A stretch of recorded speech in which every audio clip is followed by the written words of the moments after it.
Chapter 22. Fly swift and true.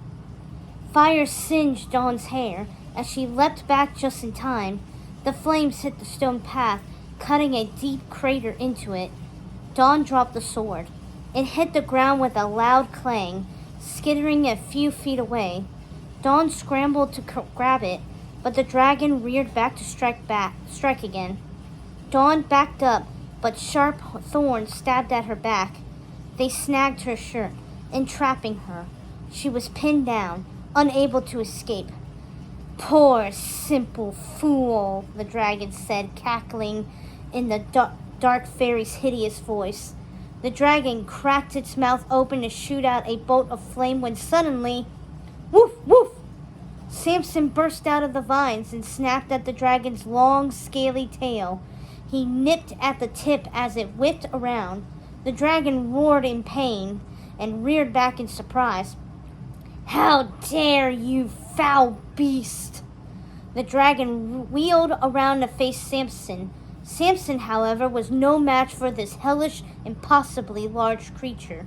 He whined and cringed, helplessly backing down. "No, don't hurt him!" Dawn yelled in terror. She was afraid, but something else stirred in her heart. She felt determination to keep Samson safe. The sword was in front of her. Her eyes widened as she recalled the pages of the book she and Philippa had read about the struggle between the prince and the dragon. Dawn twisted hard, freeing herself from the vines. Then she dove for the sword. Her hand encircled the engraved hilt. Power surged through the blade. It shot up her arm. "Sword of truth," she chanted in a clear voice, tightening her grip on the hilt. "Fly swift and sure, that evil die and good endure!" The words from the book came out of her mouth, almost as if someone else was speaking them. The dragon wheeled back around to face her, abandoning Samson. The dragon roared and menacingly towered over Dawn. But Dawn thrust her arm back courageously. Lightning flashed. The tip of the sword she was holding glinted. The dragon prepared to unleash a barrage of deadly flames. But before they could reach her, Dawn threw the sword at the dragon, just like the prince had in the book. The blade sailed from her hand, swift and true, arcing through the air and piercing the dragon's thick hide, striking it right through the heart. The dragon screamed and writhed, then fell from the bridge and plunged into the moat below. Smoke hissed where it hit the water. Dawn peered over the edge. The dragon was gone. Slowly, the vines melted away from the castle, dissolving into green smoke that blew away with the wind. The sun pierced the horizon, tinging it orange-yellow, the color of hope, the color of a new day. Dawn couldn't believe it. Maleficent was no more. The dark fairy had transformed herself into the dragon. But Dawn had used the sword of truth to slay the foul beast and vanquish Maleficent, hopefully for good.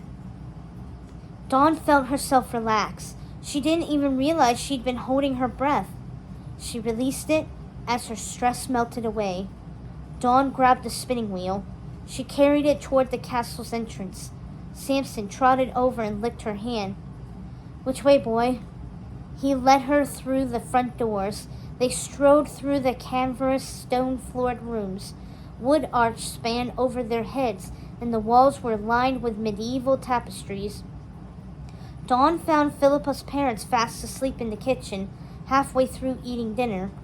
Samson led Dawn up the stairs that twisted up to Philippa's bedroom at the top of the tower. Dawn was winded by the time she climbed them up all. Her arms ached from carrying the spinning wheel, and she was exhausted after everything else that had happened that day. "I have to save my friend," she thought. They entered the bedroom. Philippa was fast asleep in her canopy bed. Her eyes were closed. She looked at peace. Her chest rose and fell in even rhythm as her breath whispered in and out. She was alive, fortunately. but she was still fast asleep from the dark fairy's curse. Dawn set the spinning wheel down next to the bed.